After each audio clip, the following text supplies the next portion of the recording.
But I would love to know if you could speak a little bit more about the activities, the types of trips and experiences that are being booked through WeTravel or in this report. Yeah.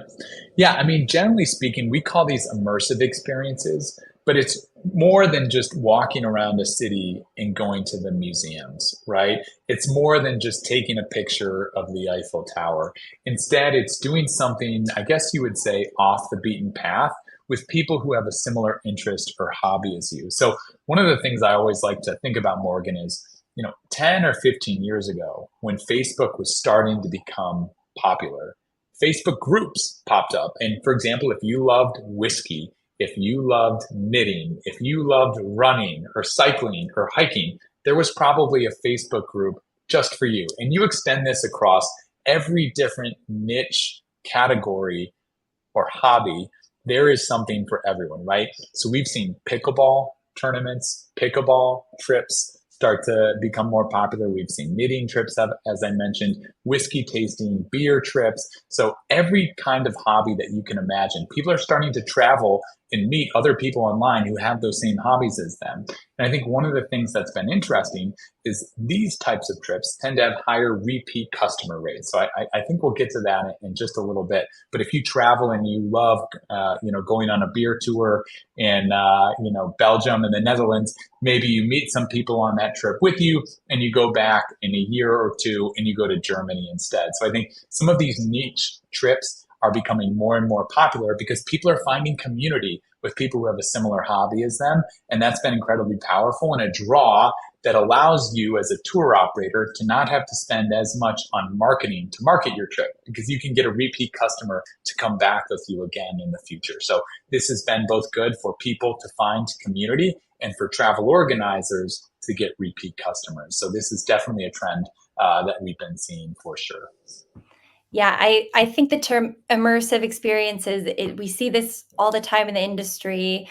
I feel like it comes up all the time, and it's so true that it's not going anywhere. It's only becoming better because people are feeling way more connected to destinations, to the people they're there with, to the locals. So that makes sense that the repeat bookings would be a natural occurrence for Yep. that.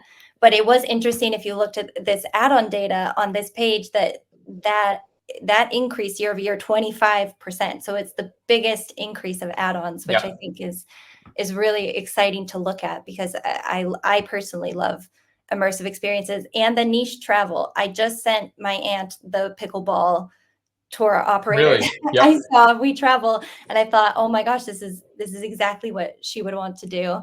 And I think some of our organizers, it's amazing to see, there's retreats for psychics, there's horseback riding, safaris, there's all these things that you Yep. wouldn't even necessarily think of, but they have these really strong communities. So it's exciting to see that pop up more. We know who these travelers are, where they're going, what they're doing for the most part. How are they booking? And more importantly, I would say for this audience, not only how are they booking, but what does that mean for them? How can they really capitalize on that trend?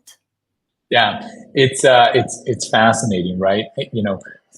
5, 8 years ago, I think a lot of people were skeptical that someone would be comfortable paying $2,000 or $3,000 on the website of a tour operator for a multi-day trip. That almost was unheard of. And to be clear, the majority of WeTravel clients, they do customize their tours. They send a beautiful itinerary or proposal, and they do customize their tours, agree on a price, and then schedule and book the trip.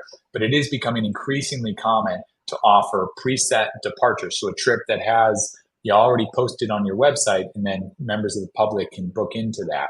And that's becoming increasingly common. And one of the reasons, Morgan, is just what I talked about in terms of repeat customers. So if you've already been with a tour operator, that friction, that nervousness, oh my gosh, I'm going to pay how much money to a tour operator in a foreign country? Ooh, this feels scary or sketchy, right? But if you've been with that tour operator in the past, you're more likely to feel comfortable booking directly on their website. So I think that is a big reason for this dramatic increase in the number of people that are booking online. And then also just the general trends of people becoming more comfortable booking larger and larger purchases online through a website.